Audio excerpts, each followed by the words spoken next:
Le Journal de la Ville, le premier magazine de l'information provinciale.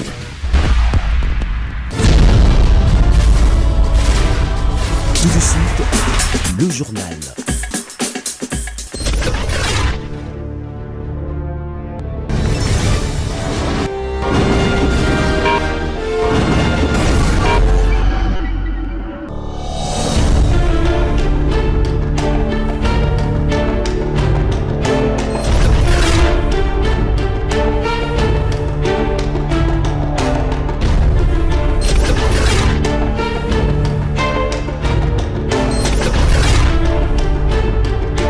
Bienvenue à cette édition rétrospective de la semaine du Journal de la Ville que nous vous convions de suivre avec beaucoup d'intérêt.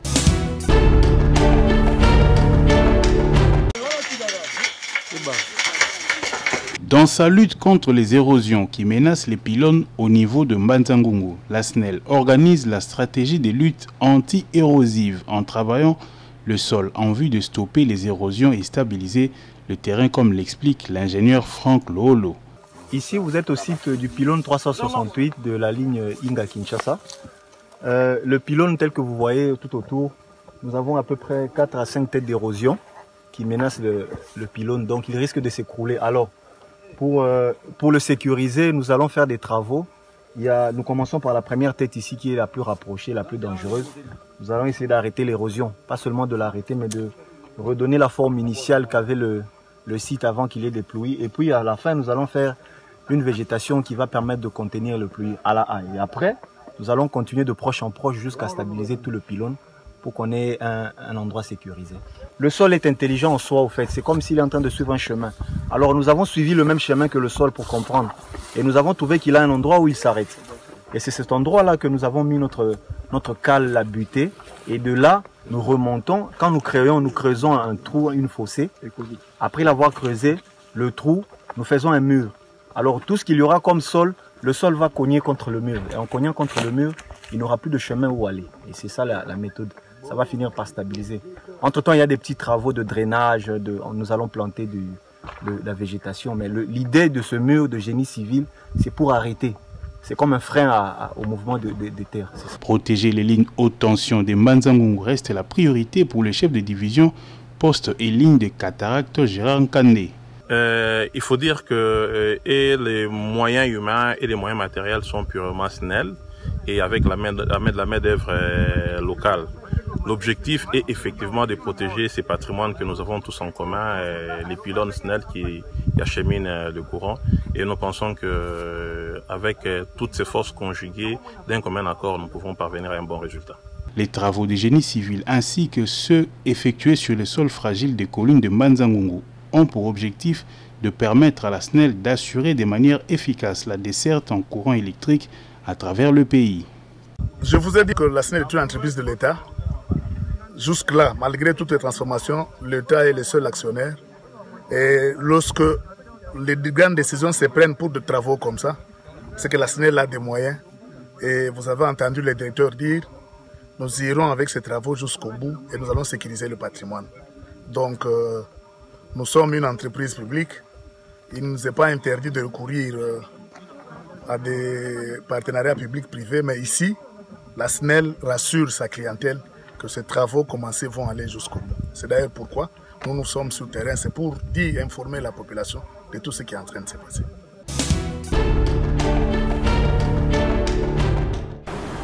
La pluie qui s'est abattue ce jeudi dans la soirée dans la ville-province de Kinshasa a causé une panne de fuite d'huile importante dans le transformateur de la sous-station de la Voix du Peuple qui alimente les communes de Lingwala, Selembao et Kassavubu.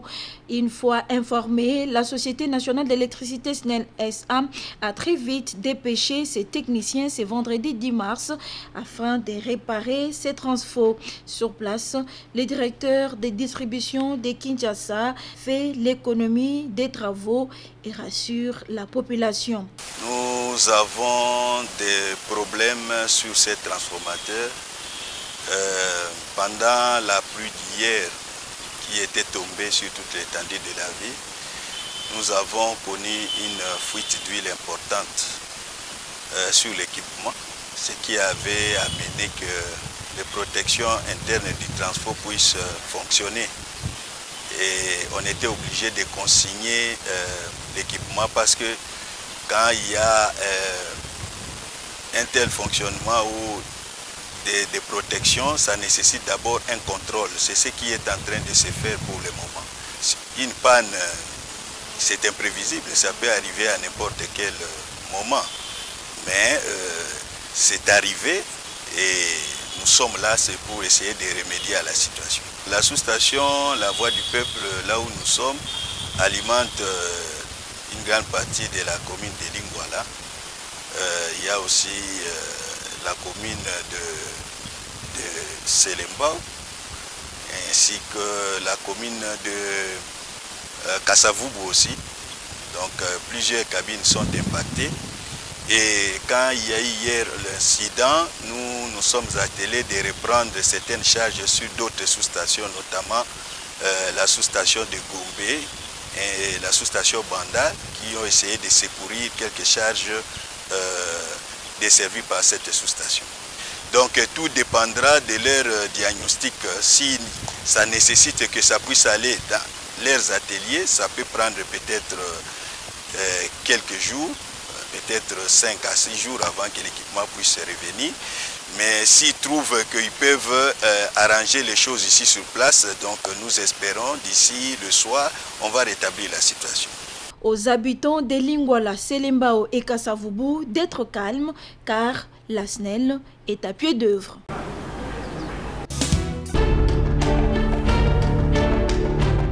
À la conférence épiscopale nationale du Congo, la délégation de la mission d'observation électorale de la SANCO et de l'ECC, conduite par Monseigneur Donatien Cholet et pasteur Maurice Mondembo, a été reçue en audience par le président de l'Assemblée nationale, Christophe Mbosso, ce mercredi 9 mars 2022. Durant plus d'une heure d'échange dans la convivialité, la délégation a remis au speaker de la Chambre basse une note du plaidoyer de leur commission Justice et Paix contenant des propositions en rapport avec les incertitudes soulevées par la feuille de route de la CENI.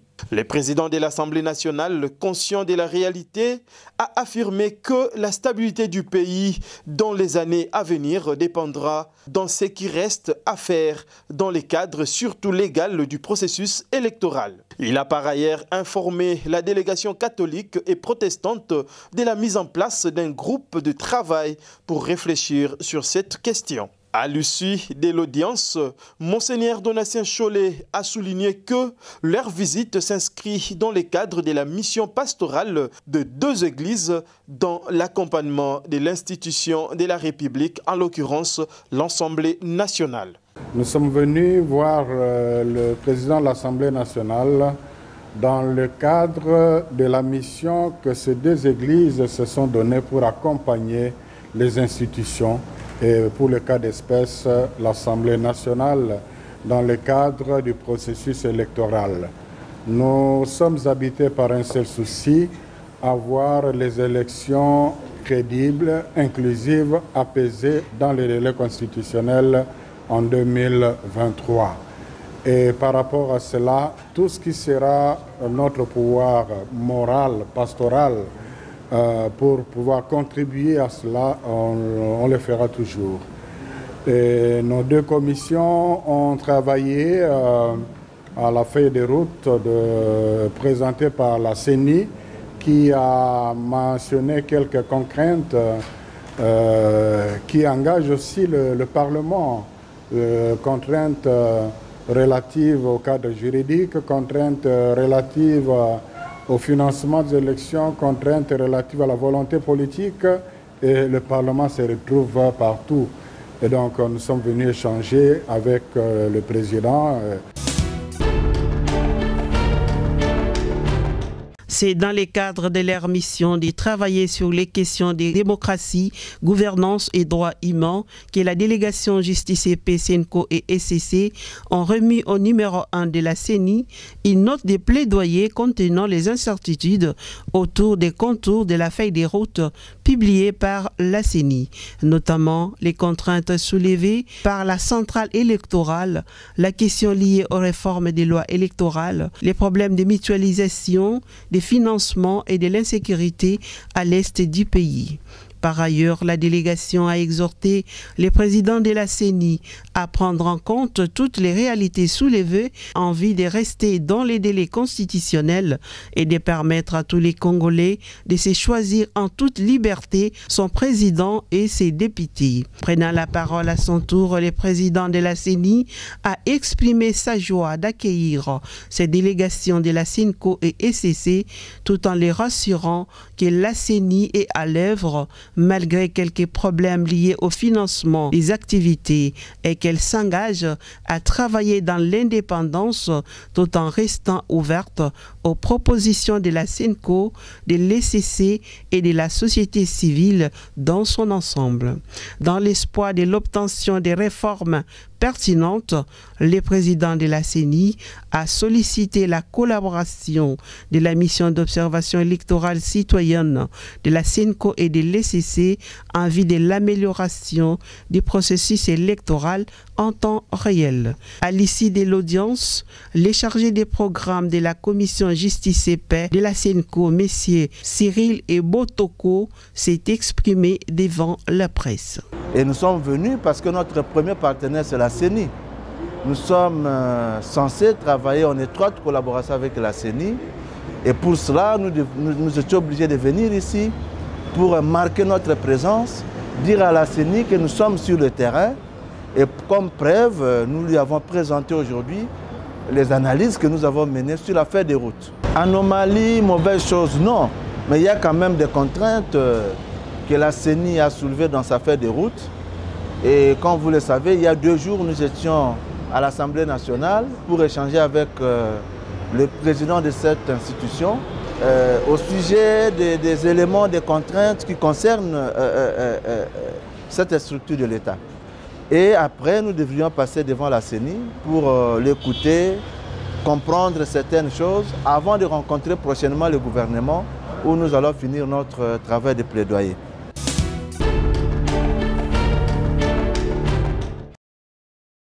La ministre d'État, ministre de la Justice et garde de Sceaux, Rose Mutombo Kiese, a lancé ce jeudi 10 mars 2022 les débuts des travaux du sous-groupe des travaux sur les droits de l'homme et la protection des civils et des droits humains à Kinshasa, chargé de préparer le plan de retrait ordonné et responsable de la MONUSCO en République démocratique du Congo. Rose Mutombo Kiese s'est réjoui du lancement des travaux des sous-groupes pour atteindre les objectifs à travers les différentes rencontres qui seront organisées. Elle a profité de cette occasion pour encourager les experts. J'en profite vraiment pour encourager nos experts pour qu'au moment opportun, nous ayons les conclusions de notre sous-commission. Et je les invite à beaucoup d'assiduité et de sérieux dans le travail pour que ce groupe puisse refléter réellement et atteindre les objectifs qu'on nous a assignés par la grande plénière. Et j'ose croire que les travaux qui seront entrepris durant les différentes rencontres pourront aider la République démocratique du Congo et notre partenaire à pouvoir effectivement atteindre les engagements totaux tels que prévus par la résolution du Conseil de sécurité des Nations Unies. Pour sa part, le représentant spécial adjoint du secrétaire général des Nations Unies en RDC, chargé des opérations et de la protection, Kassim Diagné. Comme vous le savez, Madame la Ministre, le plan de transition de la MONUSCO a été élaboré dans la perspective d'un transfert progressif des tâches de la mission au gouvernement de la République démocratique du Congo avec le soutien de toute l'équipe pays des Nations Unies ici présente, mais également d'autres partenaires de la communauté internationale afin de permettre le retrait progressif, responsable et durable de la mission. À la suite de cet accord, le Conseil de sécurité des Nations Unies a validé en septembre 2021 le plan de transition et les 18 jalons qui l'accompagnent.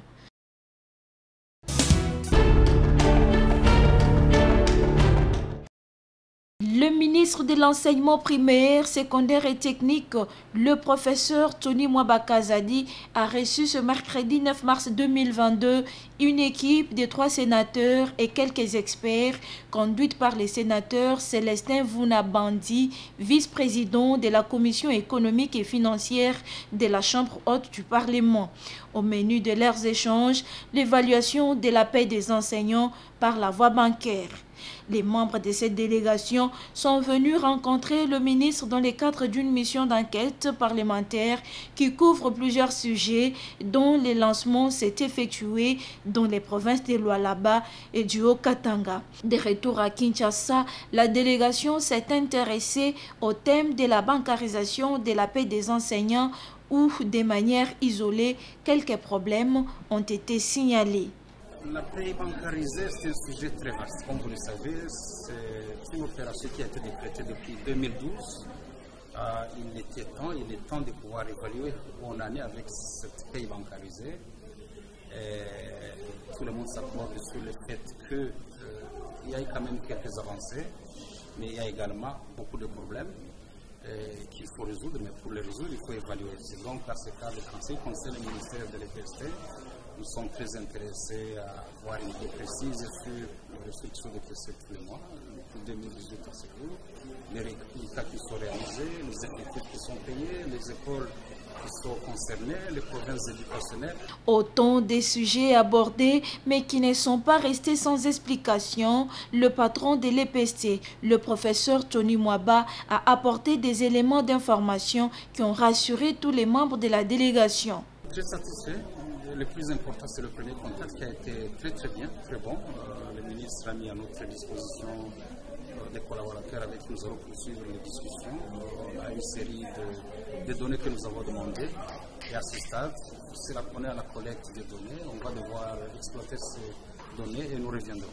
À en croire le chef de mission, l'équipe reviendra après cette exploitation pour rencontrer à nouveau le ministre et lui présenter les conclusions de cette enquête parlementaire dont l'objectif est d'améliorer les conditions de vie des enseignants, hormis plusieurs autres sujets importants confiés à cette équipe parlementaire.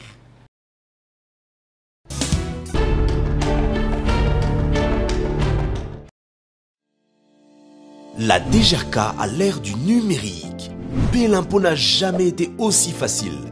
Désormais, plus besoin de vous déplacer. Où que vous soyez, payez vos impôts en ligne 24 heures sur 24, en toute sécurité et en un clic, au moyen de l'application web de télédéclaration et de télépaiement iDGRK. À partir de votre smartphone, tablette ou ordinateur, rendez-vous sur www.e-dgrk.com. Cliquez sur le bouton e-déclaration. Ensuite, renseignez les données ou les informations afin d'accéder à la plateforme et effectuer vos déclarations et vos paiements en ligne. Attention! Impôt foncier et impôt sur le revenu locatif, exercice 2022, au plus tard, ce 31 mars 2022. Aucune parcelle de Kinshasa sans paiement de l'impôt foncier. Ensemble, construisons notre ville en payant l'impôt. Message de la Direction générale des recettes de Kinshasa.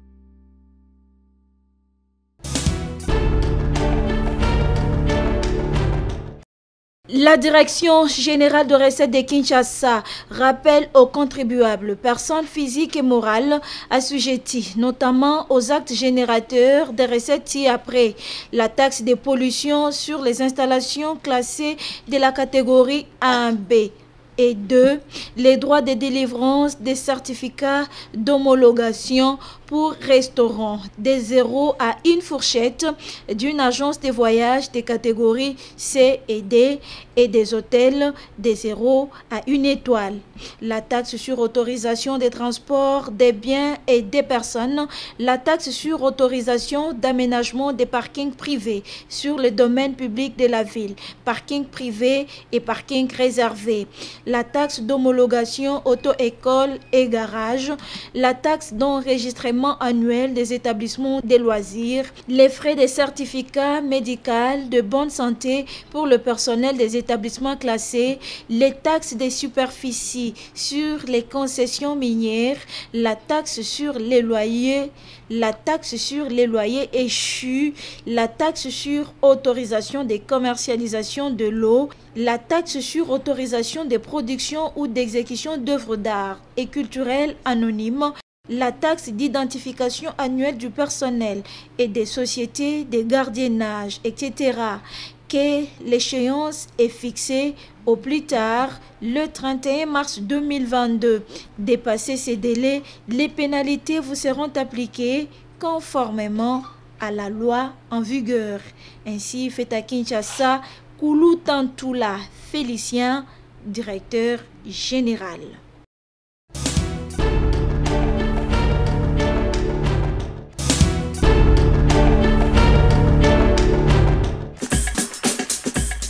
Fin de cette session d'information rétrospective. Merci de l'avoir suivi et déjà bon début de semaine à tous.